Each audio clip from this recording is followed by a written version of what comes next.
जो अपने कर्म के फल के प्रति आसक्ति को नहीं छोड़ सकते, वे मार्ग से कोसों दूर हैं। अपनी इच्छा की शक्ति से अपने आप को नया आकार दें। अपने आप को कभी भी स्वेच्छा से नीचा न होने दें। इच्छा ही आत्मा की एकमात्र मित्र है और इच्छा ही आत्मा की एकमात्र शत्रु है। जिन्होंने खुद को जीत लिया है, उनके लिए इच्छा एक मित्र है, लेकिन यह उन लोगों का दुश्मन है जिन्होंने अपने भीतर आत्मा को नहीं पाया है। सर्वोच्च वास्तविकता उन लोगों की चेतना में प्रकट होती है जिन्होंने खुद को जीत लिया है। शांत मन में, ध्यान की गहराइयों में आत्मा स्वयं को प्रकट करती है। स्वयं के माध्यम से स्वयं को देखकर एक आकांक्षी पूर्णता के आनंद और शांति को जानता है।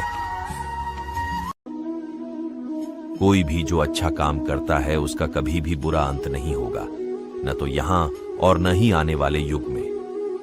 गंभीर तपस्या और ज्ञान मार्ग से ध्यान श्रेष्ठ है। मुझ पर अपना मन लगाकर योग के अभ्यास से स्वयं को अनुशासित करो।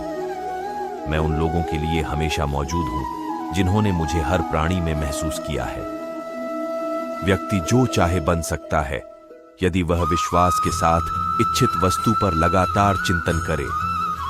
मन बहुत चंचल है जो इंसान के दिल में उथल पुथल कर देता है। जैसे वे मेरे पास आते हैं, वैसे ही मैं उन्हें ग्रहण करता हूं। सभी पथ पार्थ मानव को मेरी ओर ले आते हैं। इंद्रियों से मिलने वाला सुख पहले तो अमृत जैसा लगता है, लेकिन अंत में यह विष के समान कड़वा होता है। जब ध्यान में महारत हासिल हो जाती है तो मन हवा रहित स्थान में दीपक की लौ की तरह अडिग रहता है। हे अर्जुन, तीनों लोकों में मेरे पाने के लिए कुछ भी नहीं है और न ही कुछ ऐसा है जो मेरे पास नहीं है। मैं अभिनय करना जारी रखता हूं, लेकिन मैं अपनी किसी जरूरत से प्रेरित नहीं हूं। कर्म मुझ पर इसलिए नहीं टिकते क्योंकि मैं उनके परिणामों से जुड़ा नहीं हूं। जो लोग इसे समझते हैं और इसका अभ्यास करते हैं, वे स्वतंत्रता में रहते हैं। ज्ञान की भेंट किसी भी भौतिक भेंट से बेहतर है, क्योंकि सब कामों का लक्ष्य आत्मिक बुद्धि है।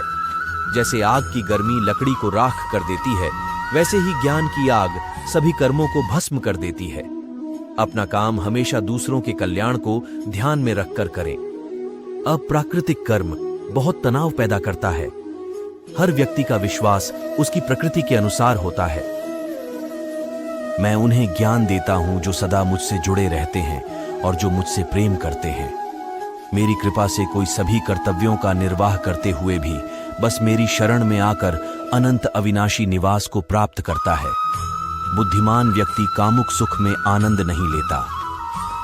जो कार्य में निष्क्रियता और निष्क्रियता में कार्य देखता है, वह एक बुद्धिमान व्यक्ति है।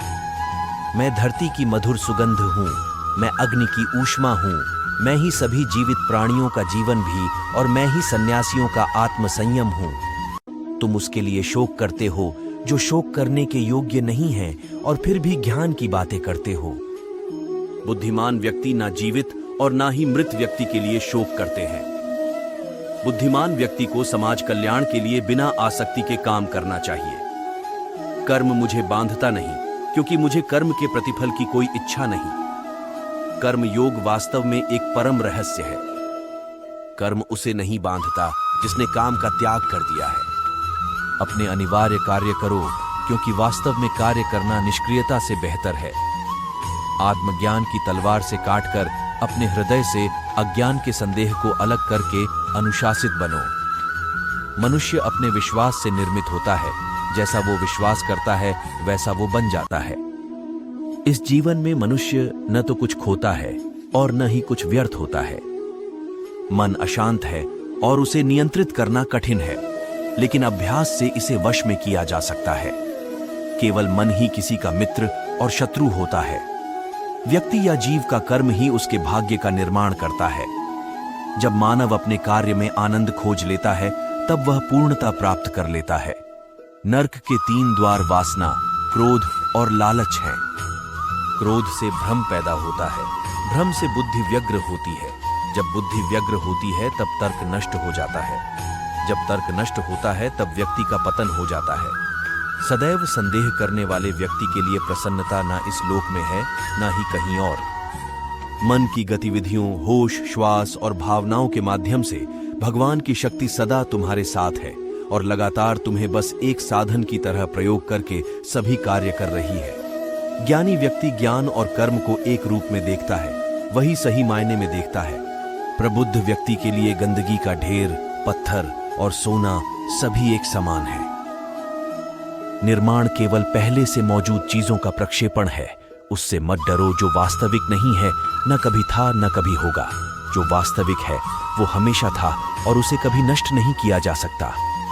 जन्म लेने वाले के लिए मृत्यु उतनी ही निश्चित है जितना कि मृत होने वाले के लिए जन्म लेना। इसीलिए जो अपरिहार्य है उस पर शोक मत करो। जो मन को नियंत्रित नहीं करते उनके लिए वह शत्रु के समान कार्य करता है।